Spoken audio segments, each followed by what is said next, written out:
They thought he was harmless, a fat, slow-talking farmer who minded his own crops and never raised his voice. But Henry Garrison had once been something else, something the South swore it buried with the war.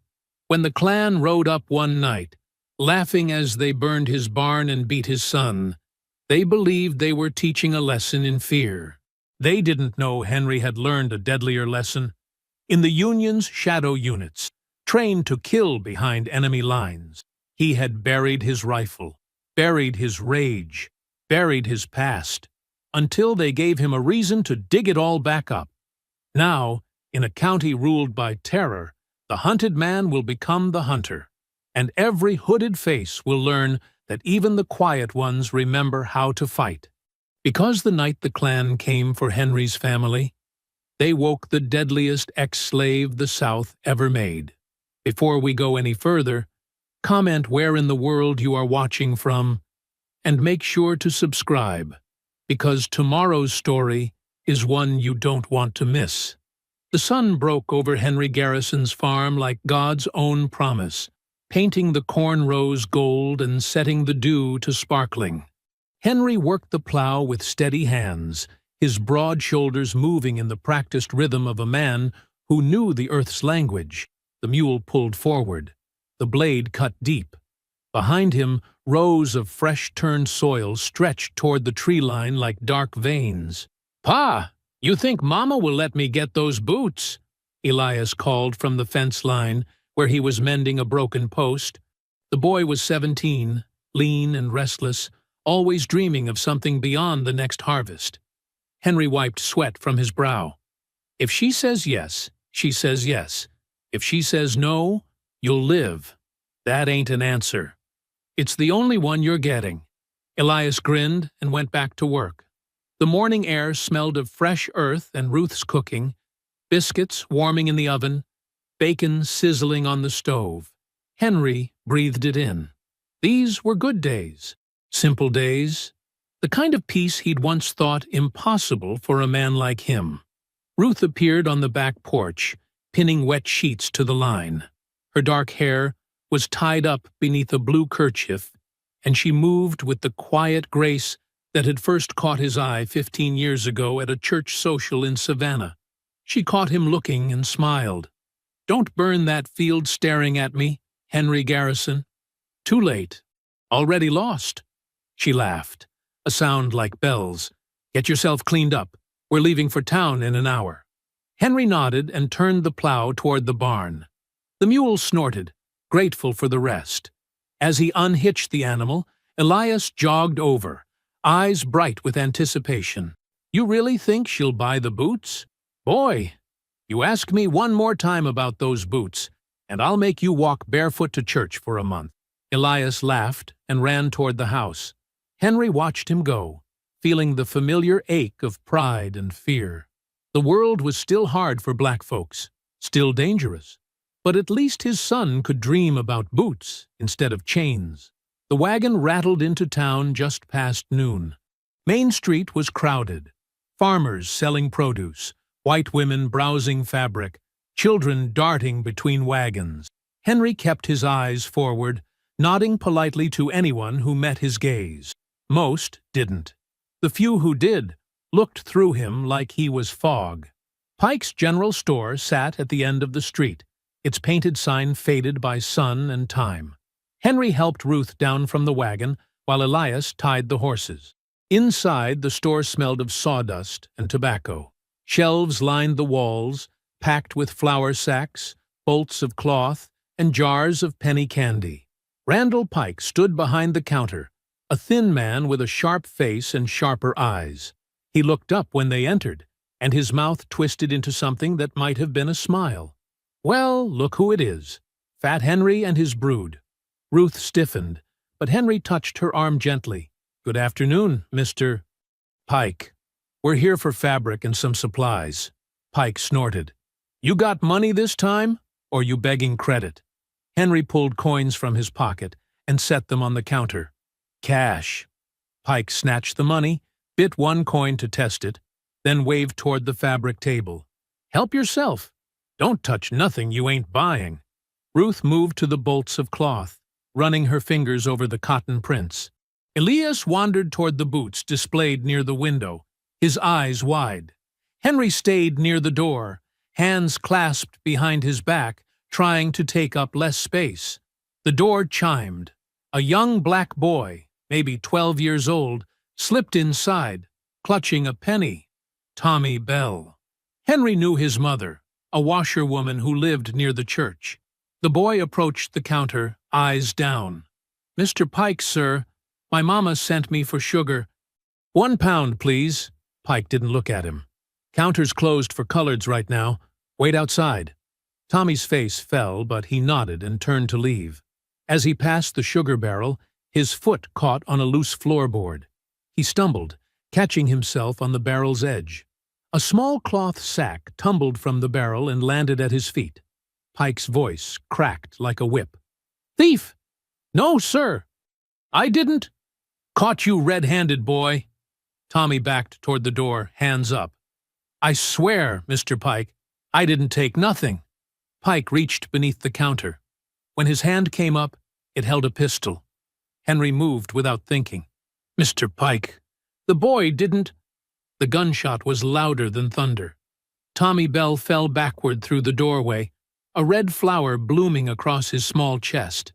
The bag of sugar he'd never touched spilled across the floor, white crystals mixing with red. The store went silent.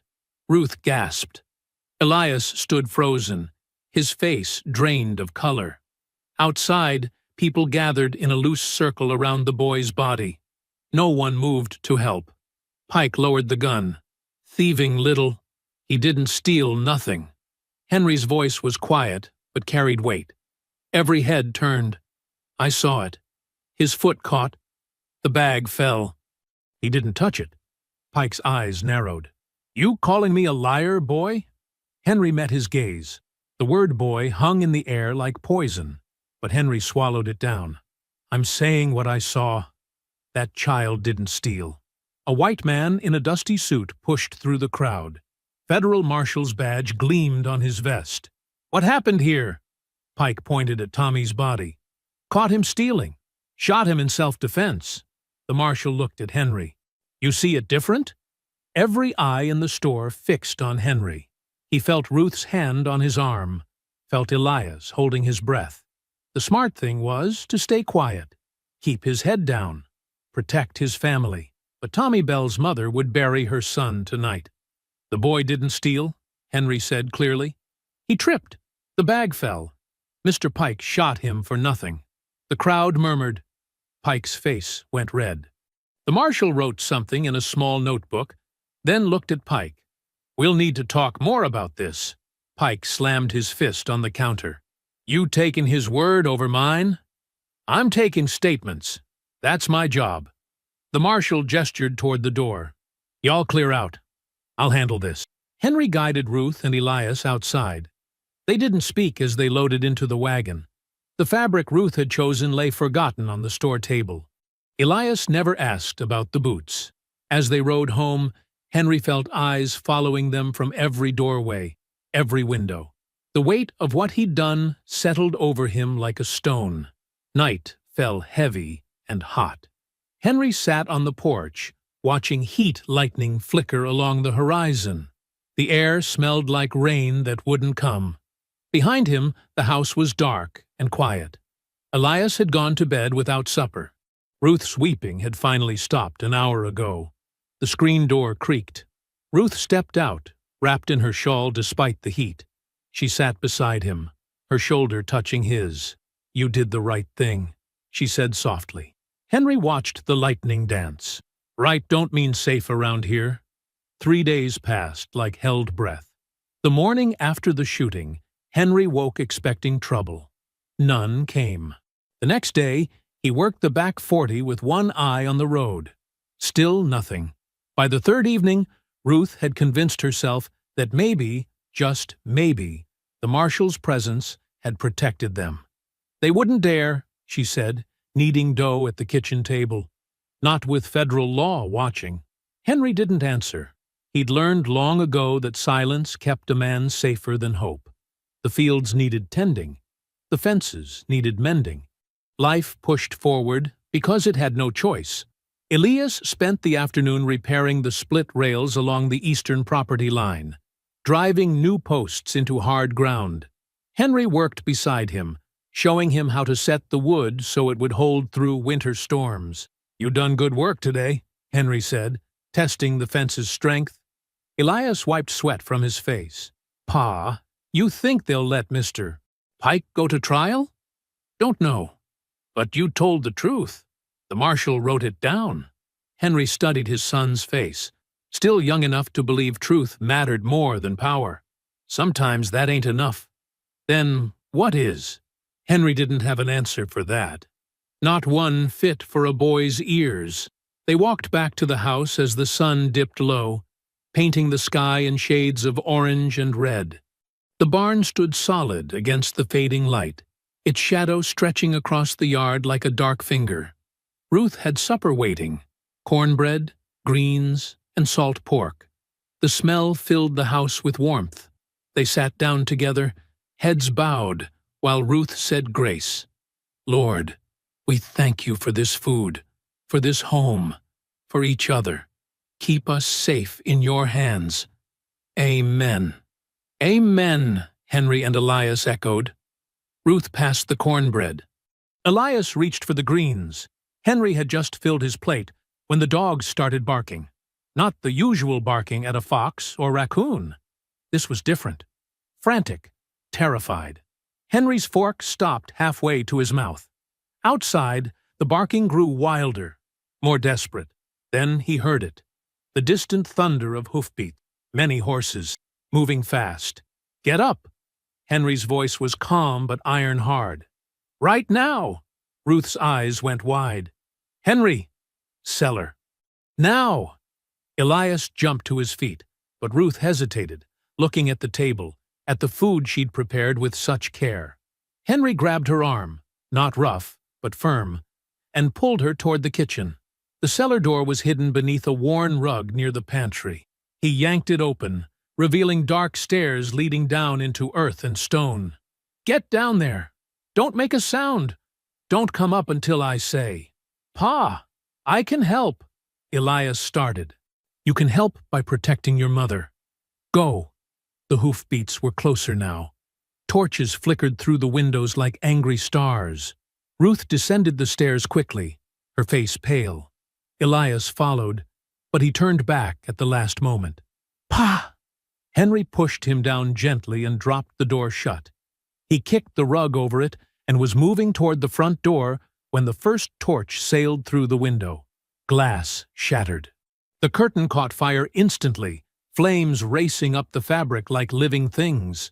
More torches followed, through the kitchen window, through the bedroom, through every opening they could find. The riders circled the house, whooping and hollering, their voices distorted behind white hoods. "This is what happens to liars. Tell the law again, and we'll come for your boy. Burn him out! Burn him out!" Henry grabbed a blanket and beat at the flames, but there were too many. Smoke filled the room, thick and black. His eyes watered. His lungs burned. Through the broken window, he saw them riding toward the barn. A dozen masked men on horseback, torches held high. The barn went up like kindling. Dry wood and hay caught so fast it seemed the whole structure exploded into flame. The horses inside screamed, horrible, human-like sounds that cut through everything else. Henry ran outside, choking on smoke, but the heat drove him back. One rider broke from the circle and charged at him. Henry saw the club too late. It caught him across the shoulder, spinning him sideways. He hit the ground hard, tasted dirt and blood. "Stay down, pig!" Another rider appeared, this one dragging something. A wooden cross, maybe 8 feet tall. They planted it in the yard and set it ablaze. The flames roared upward, casting dancing shadows across the masked faces. "Next time we come for the boy. You hear me? Next time." Then they were gone, thundering back into the darkness as quickly as they'd appeared. The hoofbeats faded. The dogs went silent. All that remained was fire and smoke, and the terrible screaming of trapped horses. Henry pulled himself up and stumbled toward the barn. The heat pushed him back again. He could see shapes moving inside, dark forms writhing in the flames. Then, one by one, they fell still. Behind him, the cellar door opened. Ruth climbed out, Elias right behind her. She saw the barn and made a sound like something breaking inside her. Elias's face was streaked with tears, and he clutched his arm where he'd been shoved down the stairs too hard. Ruth ran to Henry, touching his face, his shoulders, checking for wounds. "Oh, God! Oh, God!" "I'm all right." "You're bleeding." "I'm all right." But he wasn't. None of them were. The barn collapsed inward with a great groaning crash, sending sparks spiraling into the night sky. The cross burned on, bright and hateful. Ruth sank to her knees in the dirt, her sobs shaking her whole body. Elias stood frozen, staring at the flames, his good hand clenched into a fist. Henry stood before the smoldering ruins, his expression unreadable.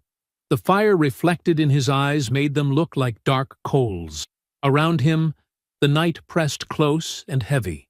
In the silence between his wife's crying and the crackle of dying flames, he whispered, "I've buried enough." Then he turned toward the shed, the small building behind the house where he kept his tools, and walked slowly toward it. Ruth looked up, reaching for him, but he didn't stop. He opened the shed door, stepped inside, and pulled it closed behind him. The lock clicked into place. Ruth woke to an empty bed. The sky outside was still dark, the barest hint of gray creeping along the eastern horizon. She reached across the sheets where Henry should have been and found them cold. He'd been gone for hours. She rose quickly, wrapping her shawl around her shoulders against the morning chill. The house was silent except for Elias's soft breathing from his room. Through the window, she could see a single lantern burning near what remained of the barn. Henry stood in the ruins, already working. Ruth pulled on her shoes and hurried outside. The dawn air smelled of wet ash and charred wood. Henry had cleared away the worst of the debris during the night, blackened timbers stacked in careful piles, twisted metal sorted by the fence line.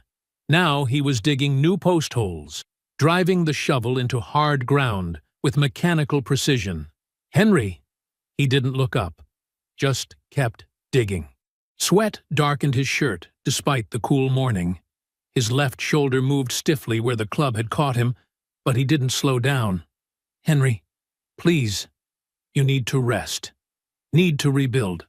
Not like this. Not alone. Get some of the neighbors to help." "Ain't asking for help." Ruth stepped closer, close enough to see the bruise spreading across his shoulder blade, purple-black beneath the fabric. "You're hurt." "I'm fine." "You're not fine. You've been out here all night." "I said I'm fine." His voice cracked like a whip, sharp enough to make her flinch. Silence fell between them. Henry's hands tightened around the shovel handle. He stood very still, breathing hard, staring at the hole he'd dug. Then, quieter. "Go back inside, Ruth. Not until you come with me. I got work to do." "The work can wait." "No, it can't." Something in his voice made her stop arguing. It wasn't anger. It was something colder, something that reminded her of winter ice over deep water. She watched him dig for another moment, then turned back toward the house. Elias was awake when she returned, sitting at the kitchen table with his injured arm cradled against his chest. She made breakfast, grits and yesterday's cornbread, but neither of them had much appetite. Through the window, they could see Henry working steadily, never pausing, never stopping. "He didn't come to bed?" Elias asked. "No." "Think he slept at all?" Ruth didn't answer. She knew he hadn't. The day passed slowly. Ruth tried to keep busy, washing clothes, mending torn curtains, sweeping ash from the porch. But her eyes kept drifting to the barn where Henry worked alone, raising new posts, measuring new beams. He moved like a man possessed. driven by something she couldn't name and didn't want to understand. By evening, he still hadn't come inside. Ruth brought him water and cold cornbread, but he barely acknowledged her, just drank the water in long gulps and went back to work. His hands were blistered raw. Blood seeped through the bandage on his shoulder. "Please," she whispered, "please come inside. When it's done, it doesn't have to be done tonight." But he turned away from her, lifting another beam into place, and she knew he wouldn't listen.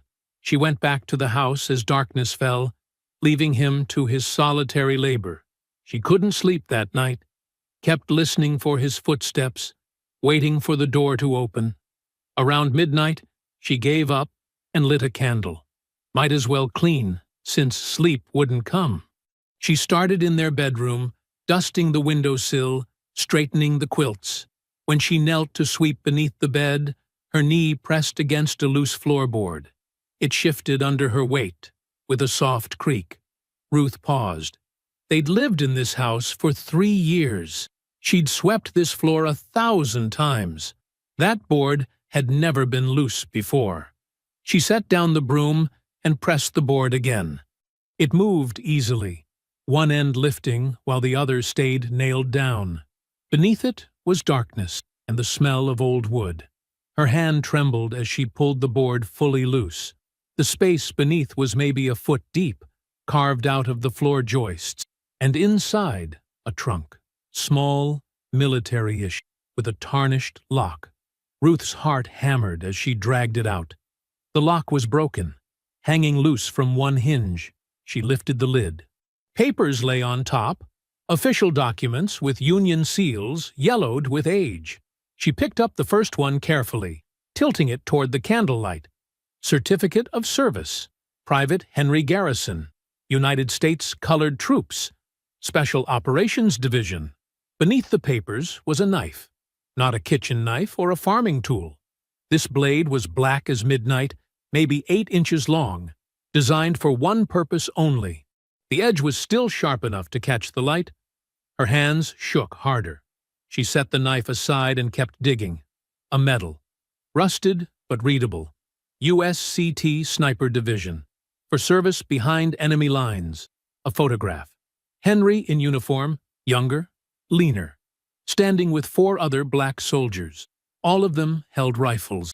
None of them smiled. On the back, someone had written, Task Unit 7, March 1864. Ruth's breath caught in her throat. She stared at the photograph, at this stranger who wore her husband's face, and felt the world tilt sideways. The front door opened. Heavy footsteps crossed the floor. Henry appeared in the doorway, covered in sawdust and sweat, and stopped when he saw her kneeling beside the trunk. Their eyes met. For a long moment, neither spoke. Then Ruth held up the photograph with trembling hands and whispered, "What is this?" Henry's face was unreadable. He looked at the photograph, at the knife, at the scattered papers. When he finally spoke, his voice was flat and distant. "That's who I used to be. Tell me, Ruth, tell me the truth, Henry. All of it." He closed his eyes. When he opened them again, something had changed. The gentle farmer she'd married was gone, and in his place stood the man from the photograph. Hard, dangerous, forged in fire. During the war, he began slowly, they needed men who could move quiet, men who knew Southern land, Southern ways, men nobody would suspect. He gestured at the papers. They trained us for sabotage, assassination, things that needed doing in the dark, where regular soldiers couldn't go.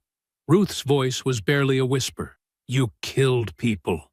Confederate officers, supply masters, men who kept the war machine running. His jaw tightened. I was good at it, Ruth. Too good. They sent me places other men wouldn't survive, and I always came back. Why didn't you tell me? Because I buried that man when Lincoln died. Thought I could leave him in the ground where he belonged. Henry's hands clenched into fists. Thought I could be just a farmer, just a husband and father. Thought that would be enough. It is enough. It ain't. His voice cracked. Not when they burn our home. Not when they threaten our son. Not when they think they can do whatever they want, because I'm too fat, too slow, too gentle to fight back. Ruth stood on shaking legs, still clutching the photograph. Henry, please. They've woken something they can't put back to sleep. The words hung in the air between them like smoke. Ruth looked at her husband, really looked at him, and for the first time in their marriage, she felt afraid, not of him, of what he might become. Don't go looking for trouble, she pleaded. Please, we can leave. Start over somewhere else. Somewhere safe. Henry crossed the room and took her face in his large, calloused hands. He kissed her forehead gently, the way he always did, but his eyes were somewhere far away. Trouble found us first, he said softly. Fog rolled in thick that night, turning the world gray and formless. Henry stood at the edge of his property, watching it spread through the pines like something alive. The moon was a dim smudge behind the clouds, perfect weather for hunting. He'd changed into dark clothes, an old shirt and pants he kept for butchering. No sense ruining good fabric. The hunting knife hung from his belt in a leather sheath, 8 inches of folded steel he'd last used to dress a deer. The rope coiled around his shoulder was hemp, strong enough to hold a mule. Ruth had gone to bed hours ago, but he knew she wasn't sleeping. He'd heard her crying softly through the bedroom door. Elias slept easier, exhausted from helping rebuild the barn, but even the boy tossed and turned with bad dreams. Henry stepped into the fog. The woods swallowed him whole. He moved without sound, placing each foot carefully, testing the ground before shifting his weight. Old habits. He'd learned to walk like this during the war, ghost quiet through enemy camps, invisible among the trees. His size made people think him clumsy, but that was their mistake. A big man could move silent if he knew how. The fog muffled everything. He couldn't see more than 10 feet ahead, but he didn't need to. He was tracking by sound now, by instinct, by the knowledge of how frightened men behaved when they thought they'd won. 3 nights ago, when the riders came, one of their horses had bolted. Henry remembered hearing it crash through the brush, panicked and riderless. A horse like that wouldn't run far before stopping to graze. And a man whose horse ran off wouldn't go home without it. Not when that horse cost good money, and explaining its loss meant admitting he'd been thrown. Henry followed the riverbank south. The fog was thicker here, rising from the water in ghostly sheets. His boots sank into soft mud, but made no sound. A night bird called once, sharp and sudden, then went silent. There, fresh tracks in the mud. Horse hooves, recent enough that water hadn't filled them yet. The stride was short, nervous. The animal had been here within the last few hours. He followed the tracks deeper into the woods, away from the river. The ground rose slightly, becoming firmer. Through the fog, a darker shape emerged. A small shack, barely more than 4 walls and a roof. Klansmen used places like this for meetings, for storing robes, for things they didn't want seen in daylight. Henry crouched behind a fallen log and waited, watched, listened. Light leaked through gaps in the shack's walls. Someone was inside. After several minutes, he heard movement, footsteps, the scrape of metal on stone. Someone sharpening a blade. He circled around back, moving through the fog like smoke. The shack had no rear window, just rough planks with gaps wide enough to see through. He pressed his eye to one and looked inside. A single man sat on an overturned crate, bent over a whetstone. His hood lay crumpled on the dirt floor beside him. He was young, maybe 25, with pale skin and dark hair. His jaw worked steadily as he drew a knife back and forth across the stone. Scrape, scrape, scrape. The sound rhythmic and hypnotic. The horse stood tied outside, drinking from a bucket. Henry could take the horse and leave, burn the shack. Dozens of ways to send a message without blood. But he remembered Elias's bruised arm, Ruth's tears, the smell of burning wood, and the mocking laughter in Pike's voice. Too fat to fight. His hand found the knife at his belt. The door had no lock. Henry pushed it open and stepped inside before the man could turn. The Klansman jerked upright, reaching for something, a pistol on the crate, but Henry was already moving. He crossed the space in 2 long strides, caught the man's wrist, and twisted hard. Bone cracked. The pistol fell. "Wait!" Henry drove the knife up under his ribs. The man gasped, eyes going wide. His mouth opened and closed like a fish drowning in air. Henry held him close, almost gentle, feeling the body's weight settle against him as strength drained away. The man tried to speak again, but only blood came out, dark and thick. "Shh," Henry whispered. "It's done." He lowered the body to the ground and cleaned his knife on the dead man's shirt. Then he picked up the hood from the dirt floor, studied it for a moment, and tucked it into his belt. The rope came off his shoulder. He threw it over a low beam in the shack, tested its strength, then dragged the body outside. The fog was even thicker now, wrapping around everything in ghostly fingers. 1/4 mile west stood the old hanging oak. Everyone in the county knew it. The Klan had used it for their nighttime justice, leaving bodies swaying in the morning light as warnings to anyone who dared step out of line. Henry had walked past it 100 times, always keeping his eyes down, always swallowing his rage. Not anymore.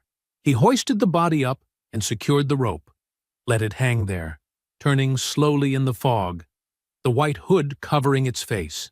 When he stepped back to look at his work, something cold and satisfied settled in his chest. A message, clear as daylight, written in the language they'd taught him. By the time he got home, dawn was breaking.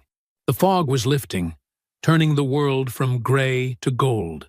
He stripped off his bloody clothes in the shed and washed himself with cold well water, scrubbing until his skin was raw.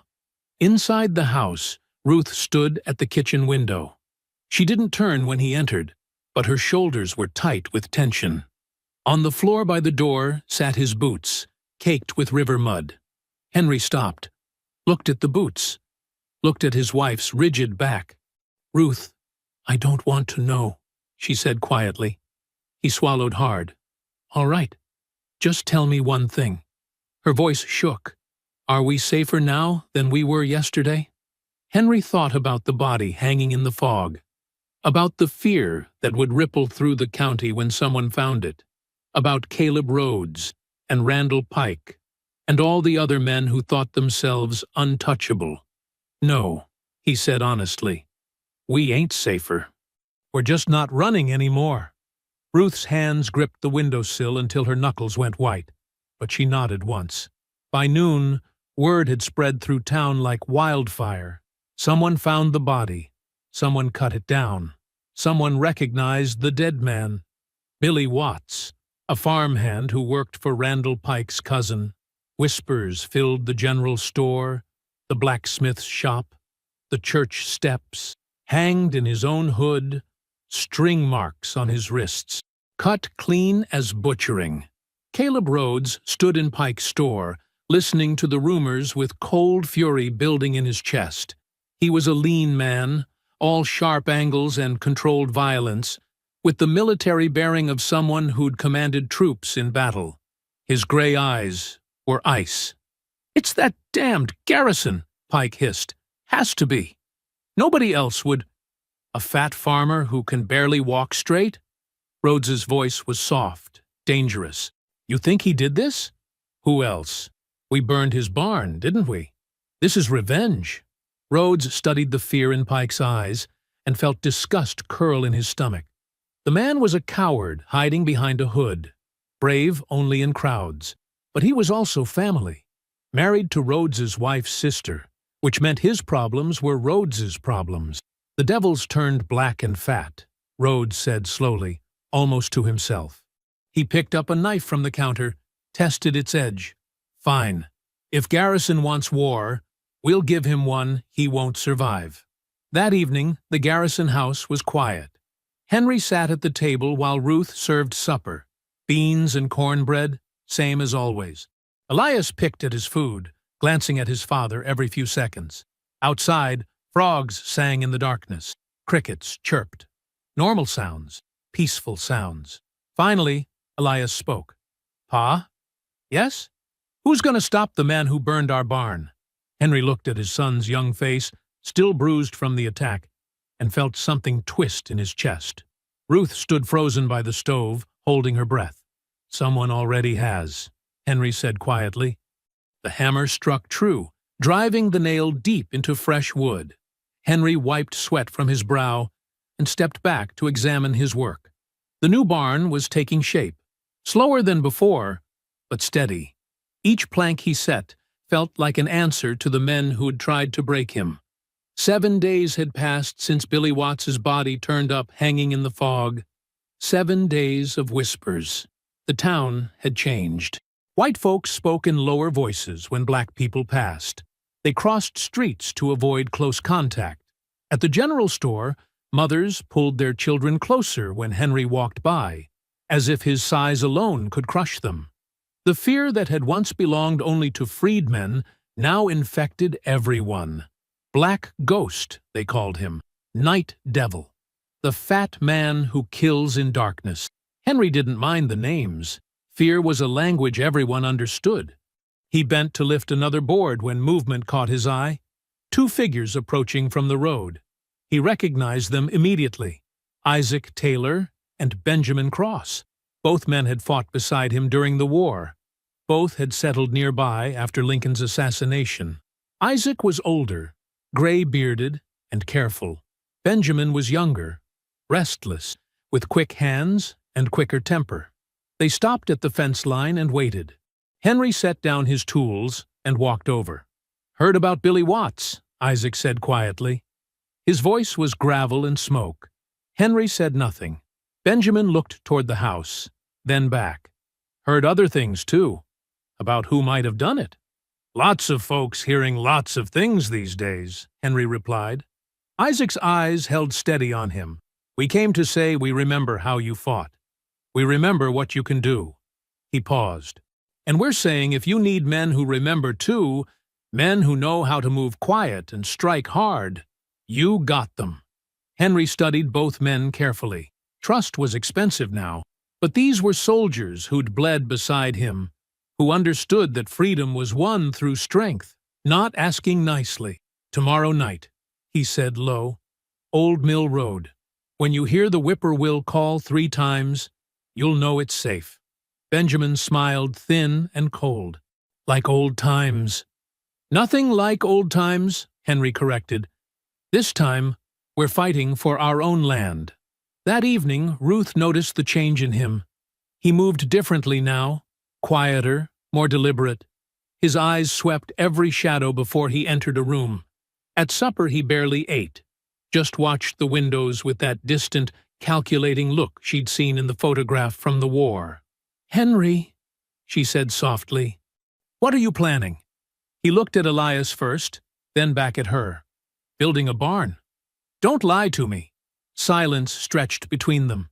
Outside, cicadas screamed their summer song. "I'm making sure what happened to us don't happen to nobody else," he said finally. Ruth's hands trembled as she set down her fork. "By doing what? Killing more of them? When does it stop?" "When they learn to leave us be." "They'll never learn. They'll just bring more men, more guns." Her voice broke. "I'm scared, Henry. Not of them. Of losing you.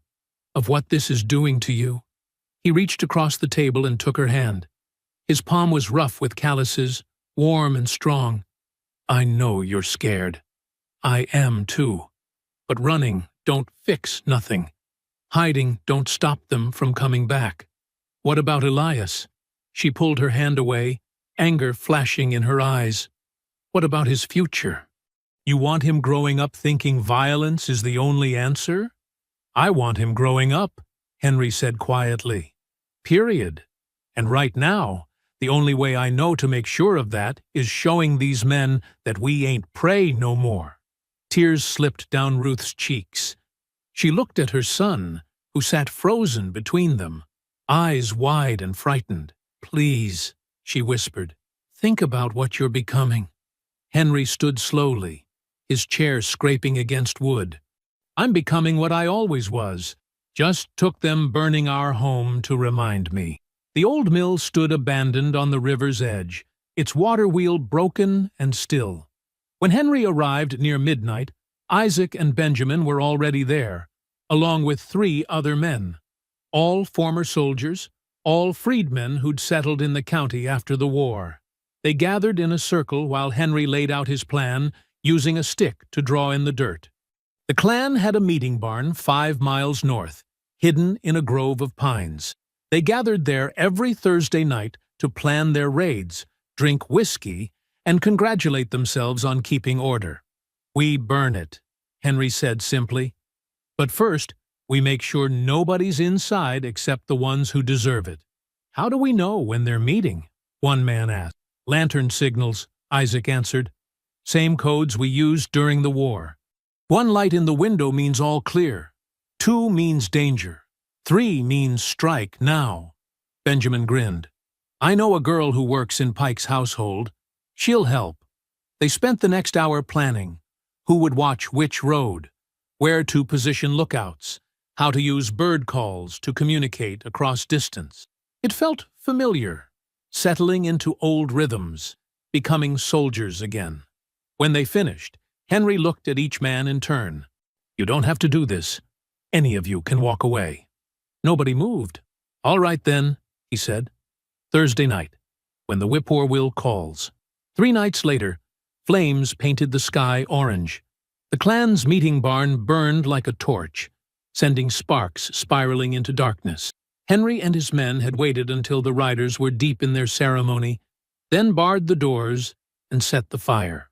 Screams echoed through the pines as men tried to escape through windows, only to find rifles waiting. Some made it out. Most didn't. Miles away, in a different barn, Henry's group freed 2 black families who'd been kidnapped and held for questioning. The children cried with relief. The mothers prayed. The fathers shook Henry's hand with trembling gratitude. "Get north," Henry told them. "Don't stop until you're 3 counties over." By dawn, the county was in chaos. White men armed themselves and formed patrols.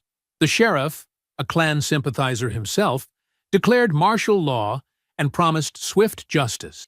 But Henry was already home, washed clean, sitting at his kitchen table like nothing had happened. Ruth knew better. She saw it in the ash under his fingernails, the smell of smoke in his hair, the hollowness in his eyes. She said nothing, just poured him coffee and prayed silently that God would guide him back from whatever darkness he was walking into. Elias watched his father with a mixture of fear and awe. The man sitting across from him wasn't the gentle farmer he'd known his whole life. This was someone else, someone harder, someone dangerous. "Pa," he whispered. "Are you all right?" Henry looked up, and for a moment his expression softened. "I'm fine, son. Everything's gonna be fine." But even as he said it, he knew it was a lie. Late that night, the family sat in heavy silence. Ruth mended clothes by lamplight while Henry cleaned his rifle, the motions automatic and practiced. Elias stared out the window, unable to sleep, unable to stop thinking about the flames he'd seen reflected in distant clouds. Suddenly, he stiffened. "Pa." Henry looked up. "Someone's out there." Elias pointed toward the tree line. "In the shadows. Watching." Henry set down his rifle and stood slowly. Through the window, he could just make out a shape, tall, hooded, motionless among the trees. He walked to the door and stepped outside, rifle in hand. The night air was cool and thick with cricket song. He moved across the yard toward the tree line, each step deliberate and calm. But when he reached the spot where the figure had stood, there was nothing. Just trees, just darkness. And on the ground, laid carefully on a flat stone, a single, blood-stained glove. Ruth woke to emptiness. The moment she opened her eyes, she knew something was wrong. The quality of silence was different. Too hollow, too still. She reached across the bed. Henry's side was cold. Already outside working, probably. But then she noticed the door to Elias's room standing open. She sat up fast, heart pounding. "Elias?" No answer. She threw off the blanket and rushed to his room. Empty bed. Clothes missing. She ran through the house, calling his name, bare feet slapping against wood floors. The kitchen was dark. The porch was empty. Panic clawed up her throat as she burst outside into the gray dawn light. Then she heard hoofbeats. A horse emerged from the tree line, moving slow and unsteady. Elias sat hunched in the saddle, shoulders shaking, face pale as milk. His hands gripped the reins so tight his knuckles had gone white. "Elias!" Ruth ran toward him as he dismounted. He nearly fell, legs trembling so bad he could barely stand. She caught him by the shoulders. "Where were you? What happened?" He couldn't speak, just stared at his hands like they belonged to someone else. Henry appeared from the barn, saw them, and came running. "What's wrong?" Elias looked at his father and something broke inside him. Words spilled out in gasps between sobs. "I followed you. Last night. I wanted to help. I waited in the woods while you worked inside the barn. And then I saw him." "Saw who?" Henry's voice went hard and cold. "A rider. Coming up behind you. I tried to call out, but—" Elias's voice cracked. "He had a gun, Pa. He was going to shoot you in the back. So I... The boy couldn't finish. Didn't need to. Henry saw it all in his son's eyes. The fear, the shock, the terrible understanding of what killing another person felt like. He pulled Elias close, wrapping his big arms around the trembling boy. "You did what you had to," Henry said quietly. "You saved my life." But Ruth stepped back like she'd been struck. "He's 17 years old. He's alive because he was strong enough to act." "Strong?" Ruth's voice rose, sharp and furious. "He's a child, Henry. A child who followed his father into violence and now has blood on his hands." She looked at Elias with tears streaming down her face. "Where's the body?" Elias swallowed hard, hid it in the river, under the rocks, like Pa taught during the war. The words hit Ruth like a physical blow. Like Pa taught during the war. Her husband hadn't just returned to violence, he'd been training their son for it, preparing him, turning him into another weapon. "Get inside," she told Elias, her voice shaking. "Wash yourself. Change your clothes. Burn what you're wearing." The boy nodded and stumbled toward the house, still crying quietly. When he was gone, Ruth turned on Henry with an anger she'd never shown him before. "This is your fault. He saved my life. You put him in a position where he had to." She jabbed a finger at Henry's chest. "You brought this war to our doorstep. You couldn't just leave well enough alone. You had to fight back. You had to become that killer again. And now look what you've done to our boy." Henry's jaw tightened. "I'm protecting us. By teaching our son to murder people? By making him hide bodies in rivers?" Ruth's voice broke with anguish. "That's not protection, Henry. That's damnation. You're dragging us all down to hell with you. They came for us first. And we should have left, gone north, started over, built a new life somewhere safe." She wiped tears from her cheeks with angry swipes. "But no, you had to stay. Had to prove something. Had to show them you weren't scared." "I'm not scared." "Well, I am," Ruth shouted. "I'm terrified. Terrified I'm going to lose both of you to this madness. Terrified that one morning I'll wake up to find you both dead. Or worse, alive, but so covered in blood and sin that I won't recognize you anymore." Henry reached for her, but she pulled away, wrapping her arms around herself like a shield. "Don't touch me," she whispered. "Not with those hands. Not after what they've done." The words cut deeper than any knife. Henry stood frozen, watching his wife turn away from him, watching the distance between them grow into a chasm he didn't know how to cross. "Ruth, I can't do this right now." She walked toward the house, each step heavy with grief. "I need to see my son. I need to hold him and tell him he's not a monster, even though you've made him into one." She went inside and closed the door behind her. Henry stood alone in the yard as the sun climbed higher. Birds sang. Wind rustled through corn stalks. The world kept turning like nothing had changed. But everything had changed. His son was no longer innocent. His wife could barely look at him. And somewhere out there, the clan was regrouping, planning their next move. He walked to the shed and sat down on an old stool. From a shelf, he took down his whetstone and the long hunting knife. The blade was dull from use, needed sharpening. He worked in silence, drawing the steel across stone in steady, methodical strokes. The scraping sound was rhythmic and familiar, a soldier's meditation. Over and over, honing the edge until it gleamed sharp enough to split a hair. From inside the house he could hear Elias crying, soft, broken sounds that tore at something deep in Henry's chest. His boy, his gentle, curious, good-hearted boy, now marked forever by violence. This is the cost, Henry thought. This is what they made me pay. But even as he thought it, he knew Ruth was right. The clan had started this fight, but he'd chosen to finish it. He'd chosen to pick up his old weapons. He'd chosen to become death again. And now his son was paying the price. The blade grew sharper with each stroke. Miles away, hidden in the shadow of a thick oak grove, Caleb Rhodes lowered his binoculars. He'd watched the whole scene unfold through magnified glass, watched the boy return, watched the parents argue, watched Henry retreat to his shed like a wounded animal. A thin smile crossed Caleb's face. "You're not the only one who knows how to hunt," he muttered to himself. He'd lost men in that barn fire. Good men, strong men, men who'd fought for the Confederacy and refused to bow to Northern rule. Their deaths needed answering. Their blood demanded vengeance. But Caleb was patient. He was methodical.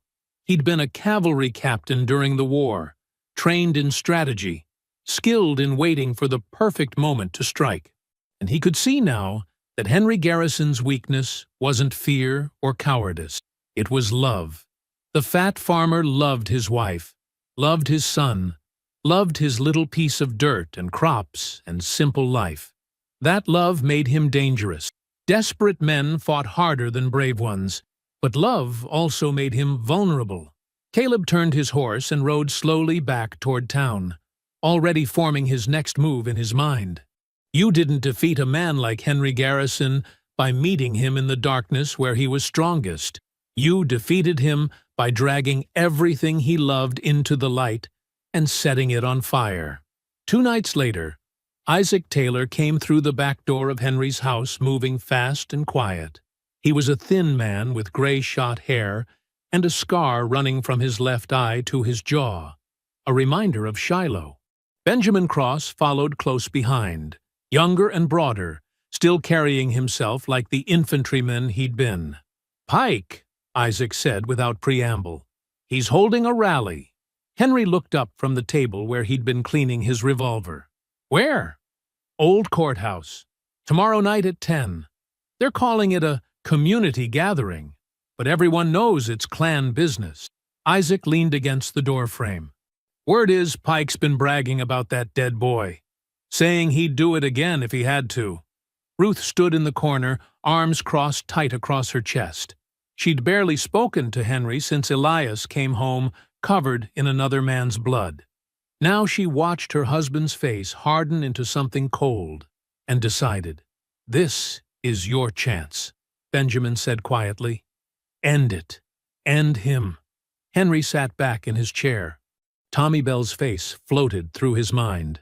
That young boy bleeding out in the dirt while Pike stood over him, gun still smoking. The memory burned like acid in his throat. "How many riders you expect?" Henry asked. 20, maybe 30, but they'll be drinking, celebrating.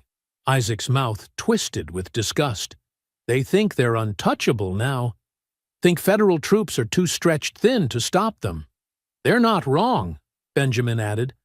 Last garrison pulled out 2 weeks ago. We're on our own out here. Henry nodded slowly. His mind was already working through tactics, angles of approach, escape routes. Old instincts rising up like muscle memory.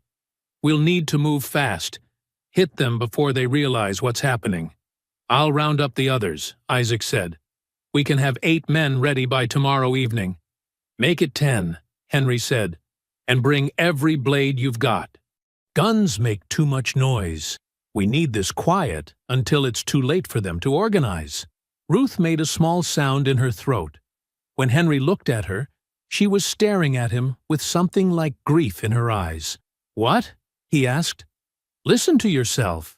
Her voice was barely above a whisper. Planning murder like you're planning a harvest. They murdered a child. And killing them will bring him back? Henry stood up, the chair scraping loud against the floor. It'll stop them from killing the next one. No, Ruth said firmly. It'll just give them another excuse, another reason to come after us. After Elias. She stepped closer, searching his face for any trace of the gentleman she'd married. Please, Henry, please don't do this. I have to. You don't. You choose to. She touched his arm, but he pulled away. You're choosing this path. Choosing violence over family. Choosing revenge over justice, Henry interrupted. This is justice. Justice comes from God. God ain't here, Henry said flatly, but I am. The silence that followed was heavy and absolute. Ruth looked at her husband for a long moment, then turned and walked upstairs without another word. Her footsteps echoed through the house. A door closed softly. Isaac cleared his throat. We'll come for you at 9 tomorrow night. Leave your lantern burning if you're still willing. Henry nodded. I'll be ready. After they left, he sat alone in the dark kitchen. Upstairs, he could hear Ruth crying. The sound cut through him worse than any bullet ever had. But he didn't go to her. Didn't try to explain or apologize. What good would words do now? He'd made his choice the moment Tommy Bell hit the ground. The next night came cold and moonless. Henry moved through darkness like a shadow. 10 men behind him spread out in a loose formation. They'd circled the old courthouse from 3 directions, using the tree line for cover. Inside, torches blazed, and voices rose in drunken celebration. Through a gap in the shutters, Henry could see Randall Pike standing on a makeshift platform, red-faced and shouting. And every one of them uppity-coloreds needs to remember their place. We didn't fight a war, just to... Henry gave the signal. Isaac and 2 others scaled the courthouse walls with rope and cut the torch lines. The sudden darkness brought screams and confusion. Men stumbled over chairs. Someone fired a gun wildly into the ceiling. Chaos erupted. Henry kicked in the side door and moved through the crowd like death incarnate. His blade found throats and kidneys. Bodies fell. Someone grabbed at him, but he broke the man's arm with a single twist and kept moving. His target was Pike. Everything else was just obstacle. He found him near the platform, scrambling for a dropped pistol. Henry kicked it away and grabbed Pike by the collar, lifting him easily despite the man's thrashing. You shot a child, Henry said. Pike's eyes went wide with recognition and terror. You can't. I can. The knife went in clean and quick, just below the ribs. Pike made a wet, choking sound and went limp. Henry held him until the light faded from his eyes, then let the body drop. Outside, his men were already retreating into the woods. Henry followed, but stopped at the courthouse doors. He dragged Pike's corpse out into the open and found a hammer and nails in a nearby tool shed. It took 10 minutes to nail the body to the heavy wooden doors, arms spread wide like some terrible crucifixion. From his pocket, Henry took a piece of paper he'd prepared earlier. The words were written in Ruth's careful schoolteacher script. Justice served. He pinned it to Pike's chest and stepped back to survey his work. Behind him, the courthouse had fallen silent. A few groans, the sound of men fleeing through back windows, but no pursuit. Not yet. Henry walked home through fields of cotton that glowed pale in the starlight. When he arrived, the house was dark. Ruth had gone to bed without leaving him supper. Upstairs, Elias's door was closed. He sat on the porch and waited for dawn. Morning came with the sound of horses. Henry was drinking coffee when he saw them. 3 federal marshals riding up the lane, badges gleaming in the early light. Behind them rode Caleb Rhodes on a gray stallion, face smooth and satisfied. Ruth emerged from the house, saw them, and her hand flew to her mouth. "No!" The marshals dismounted. The leader, a tall man with a thick mustache, approached with his hand resting on his pistol grip. "Henry Garrison? That's me. You're under arrest for the murder of Randall Pike and conspiracy to incite violence against white citizens." The marshal's voice was flat and professional, like he was reading from a script. "He murdered a child," Henry said calmly. "That ain't what the witnesses say." The marshal pulled out a pair of iron shackles. "Turn around and put your hands behind your back." "Don't you touch him!" Ruth rushed forward, but another marshal blocked her path. Elias appeared in the doorway, eyes wide with shock. "Pa?" Henry looked at his son, really looked at him, saw the fear there, the helplessness, the same expression Elias had worn watching their barn burn. "This is what I've done to them," Henry thought. "This is what my justice costs." "It's all right," Henry told his family. "I'll be all right." But even as he said it, Caleb Rhodes dismounted and walked over with a smile that didn't reach his eyes. He stood close enough that only Henry could hear his next words. "You wanted justice," Rhodes whispered. "Now you'll hang for it." The marshals locked the shackles around Henry's wrists and led him toward their horses. Ruth screamed his name. Elias started forward, but Henry shook his head sharply. "Don't." As they rode away, Henry looked back once, saw his wife collapsed in the dirt, saw his son standing rigid with fury and grief, saw his home getting smaller in the distance. The jail cell smelled like piss and old blood. Henry sat on the wooden bench bolted to the wall, his wrists bruised purple where the iron shackles had cut into skin. Dried blood crusted around the edges of the wounds. His shoulder throbbed where one of the marshals had wrenched his arm during the ride into town. But Henry barely noticed the pain. He'd felt worse during the war. Outside, thunder rolled across the Georgia sky. The storm had been building all afternoon, dark clouds piling up like mountains, the air growing thick and electric. Through the small barred window, Henry could see lightning flicker in the distance. Each flash lit the cell in stark white relief, then plunged it back into shadow. He counted his breaths, kept his mind clear, waited. Footsteps echoed down the hallway. Keys jangled. The door at the end of the corridor swung open with a rusty groan, and Caleb Rhodes stepped through. The former Confederate captain moved with the easy confidence of a man who knew he'd already won. His boots were polished to a shine. His suit was pressed and clean. Everything about him spoke of order and control, the opposite of Henry's blood-stained shirt and chained hands. Rhodes stopped outside the cell and smiled. "Comfortable?" he asked. Henry said nothing. "I wanted to thank you personally," Rhodes continued, folding his arms across his chest, "for making this so easy. When Pike told me about the fat farmer who testified against him, I thought we'd have to work harder to put you in the ground. But you did half our job for us." Still, Henry stayed silent, watching. "You know what I find fascinating?" Rhodes leaned against the bars, his voice dropping to something almost conversational. "During the war, you people were everywhere, hiding in our ranks, sabotaging our supply lines, killing good Confederate soldiers in their sleep. We never knew which slave was just cooking our meals and which one was cutting throats come midnight." Thunder crashed overhead.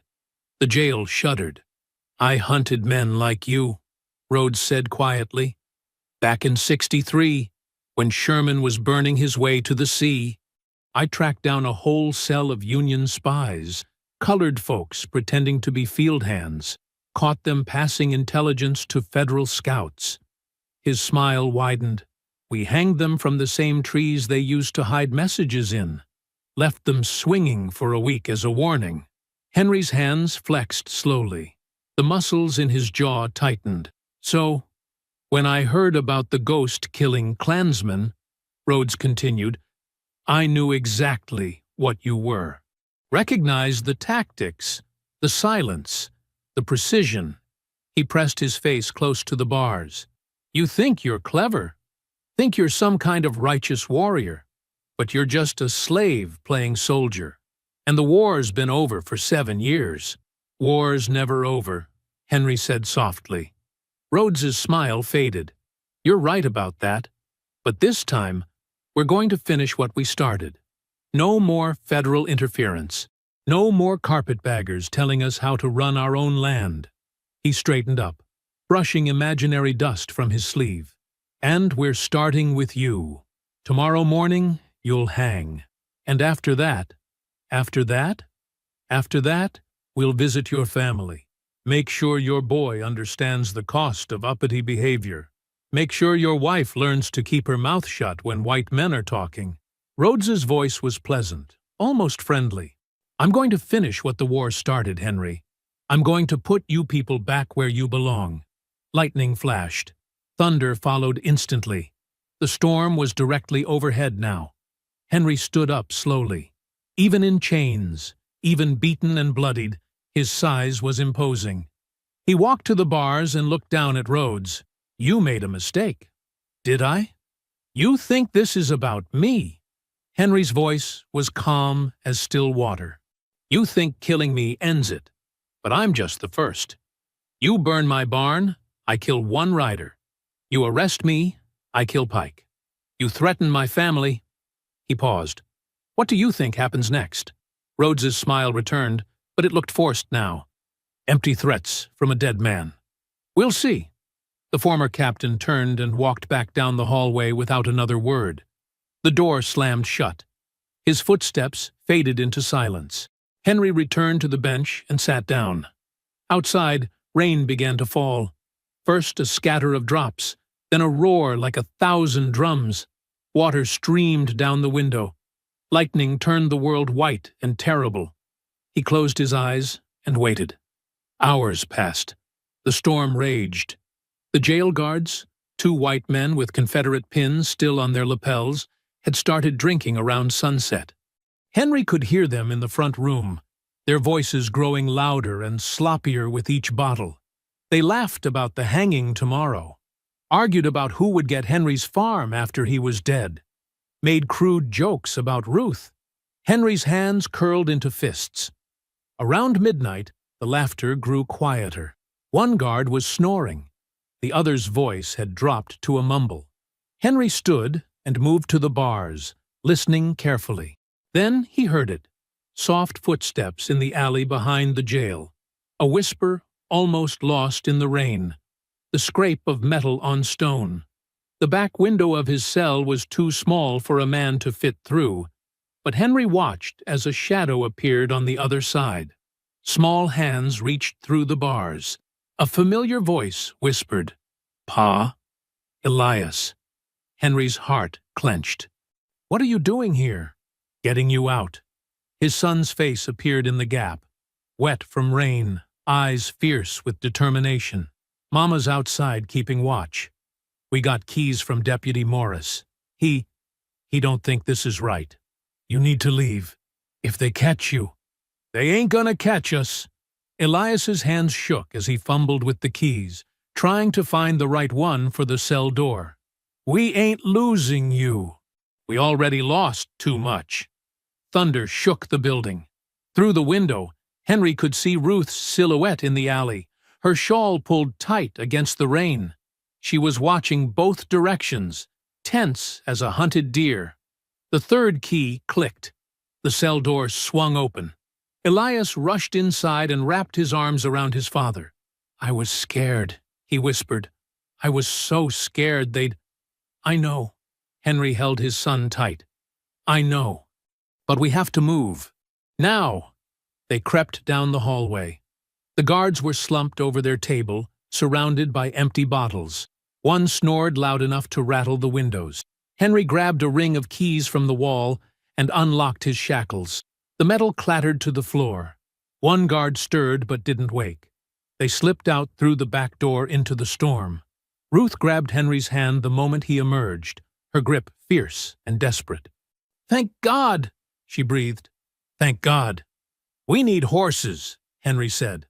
"Got them waiting 2 streets over," Elias replied. They ran through rain-slicked alleys, keeping to the shadows. 3 days later, dawn light filtered through the pine trees surrounding Ash Hollow. The old plantation had been dead for years, burned during Sherman's march and never rebuilt. Only the slave quarters remained, their roofs caved in and walls crumbling. Weeds grew thick between the foundations. The main house was nothing but charred pillars and blackened brick, but the hollow itself was perfect. Henry stood at the edge of the clearing, studying the terrain with a soldier's eye.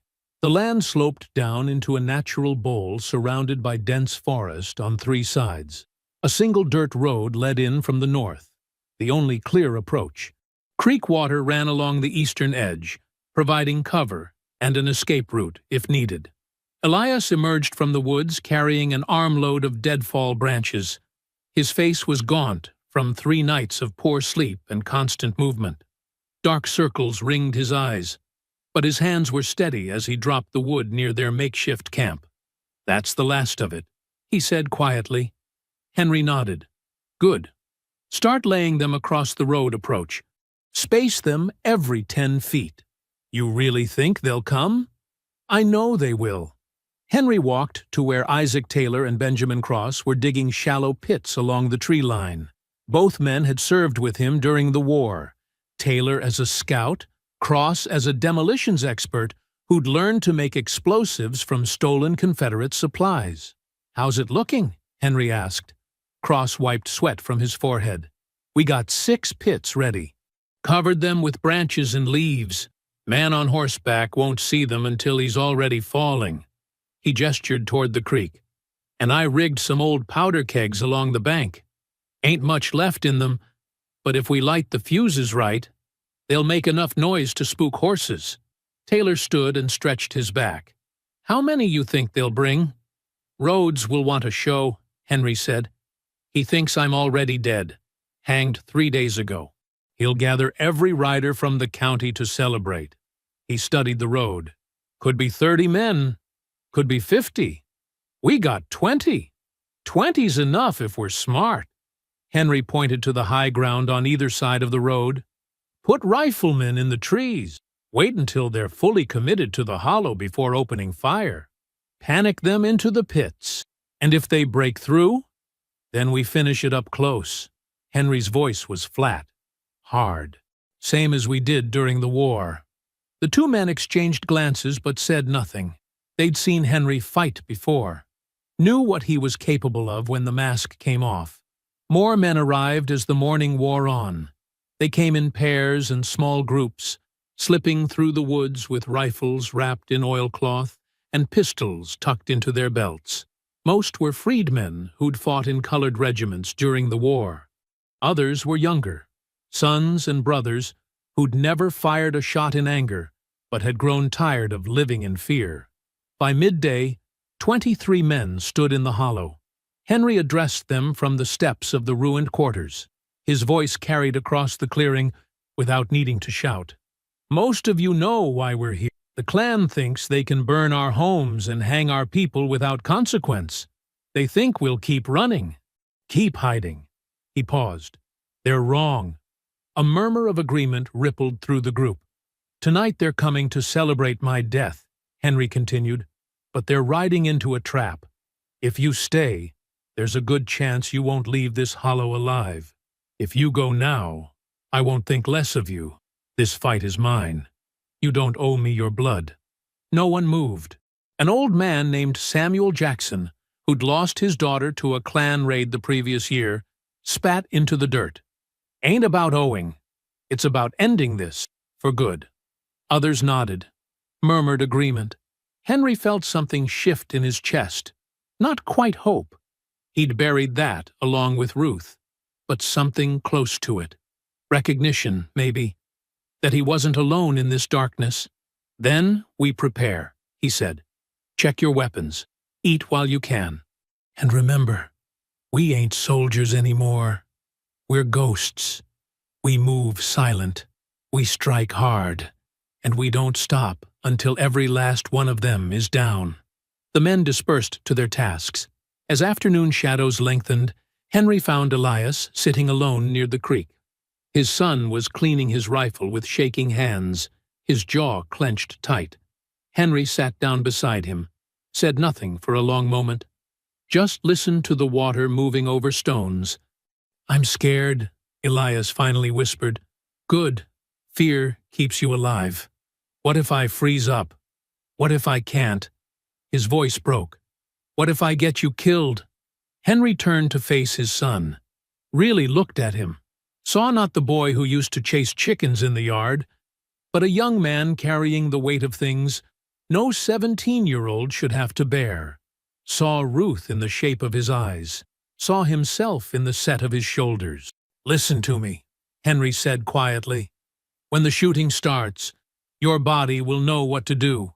You've been training for this your whole life, even if you didn't realize it. Every time you tracked a deer, every time you steadied your aim, every time you chose to stand instead of run. I ain't like you, Pa. I ain't. You're better than me. Henry gripped his son's shoulder. You still got a choice. Still got a chance at a life that ain't stained with this. He gestured toward the hollow. I won't outlive you, son, but I'll make sure you outlive them. Elias's eyes glistened. Promise? I promise. They sat together in silence as the sun dropped lower. Around them, men prepared for war, sharpening blades, checking powder, whispering prayers. Night fell like a curtain. The temperature dropped. Mist rose from the creek, turning the hollow into something ghostly and unreal. Men took their positions in the trees, on the high ground, behind fallen logs. They wore dark clothes that blended with shadows. Their faces were smeared with mud and ash. Henry stood at the center of it all, his rifle in hand. Beside him, Elias held his own weapon with white-knuckled determination. Around them, 21 other men waited in absolute silence. Then someone whispered, There. On the distant horizon, torches appeared, dozens of them, moving down the road like a river of fire. The clan was coming. Henry checked his rifle one last time, tightened the strap across his shoulder, felt the familiar weight of the knife at his belt. The night air filled his lungs, cold and clean and electric with approaching violence. Beside him, Elias whispered, How many? Henry counted the torches. 40. Maybe more. We're outnumbered. We've been outnumbered before. Henry's voice was steady as stone. He looked at his son, at the men hiding in the darkness, at the hollow that would become a killing ground. Then he turned his eyes back to those approaching flames. Let them come, he whispered. Midnight came with no moon. The sky pressed down black and heavy, swallowing stars. Mist clung to the ground like smoke, turning the hollow into something from a nightmare. Henry heard them before he saw them. The thunder of hooves, the crack of torches. Voices raised in song. Some Confederate hymn twisted into a celebration of murder.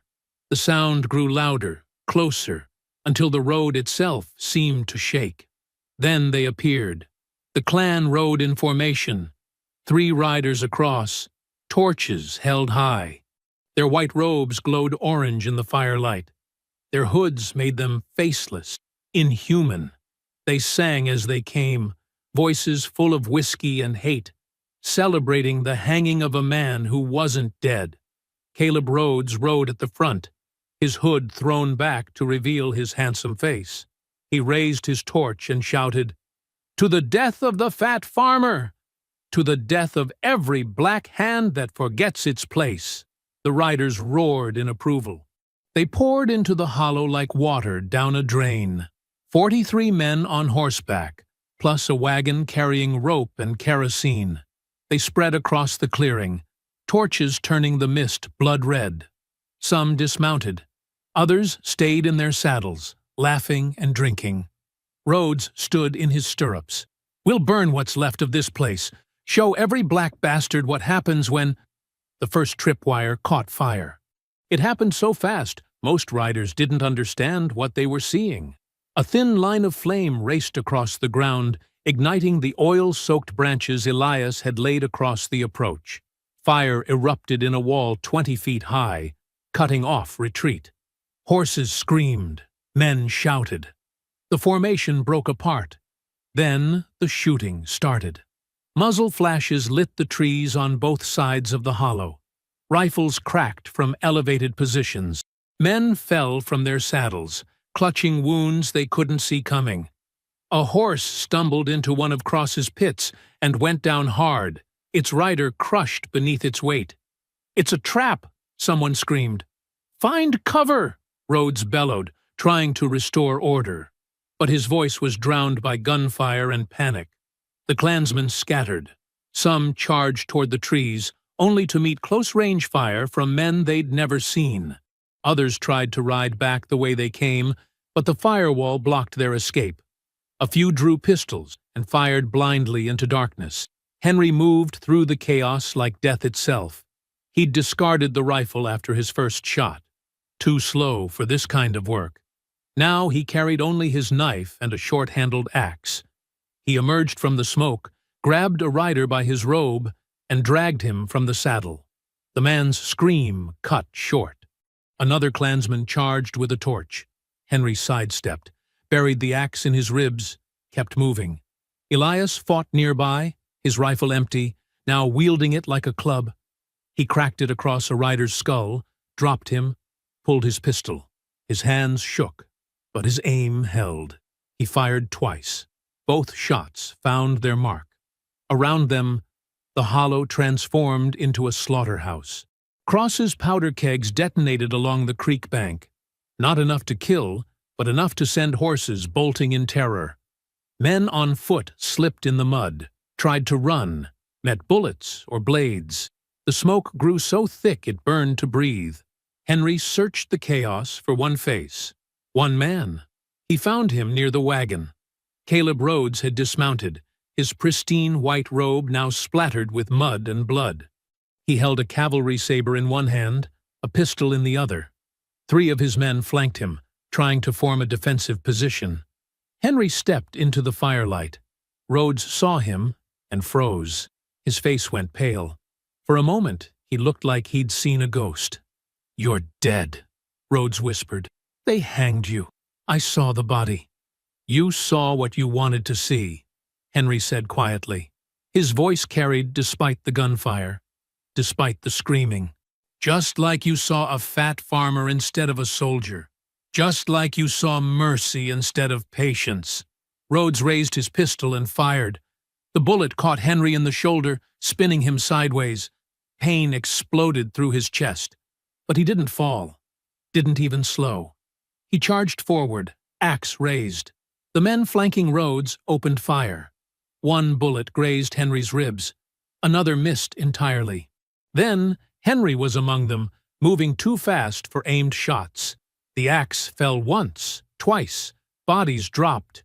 Rhodes swung his saber in a wide arc. The blade caught Henry across the side, opening a deep gash from hip to chest. Blood poured hot down his leg. His vision blurred, but he grabbed Rhodes by the throat.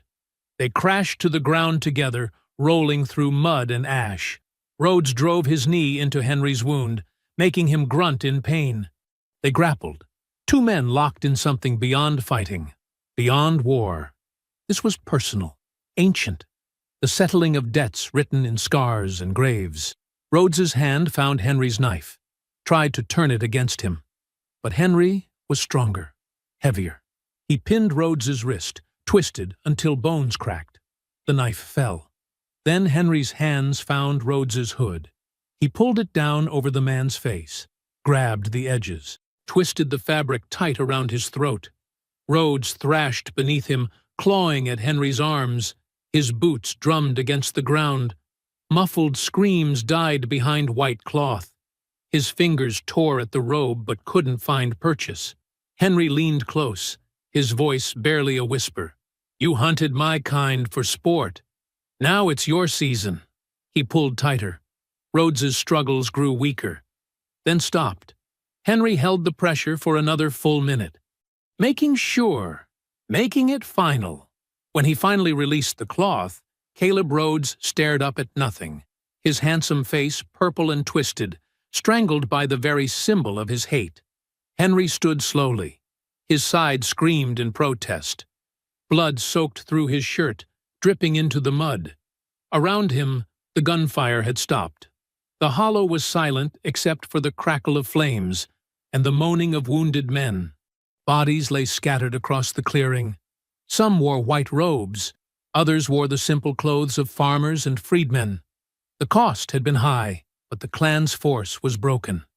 Elias found him standing over Rhodes's body. "Pa?" His voice cracked. "Pa, you're hurt bad." Henry looked down at the wound. The world tilted sideways. His knees buckled. Elias caught him before he fell, lowering him gently to the ground. "Don't you die on me," he whispered. "Don't you dare." But Henry could feel it, the cold spreading through his limbs, the darkness creeping in from the edges. He'd lost too much blood, taken too many hits.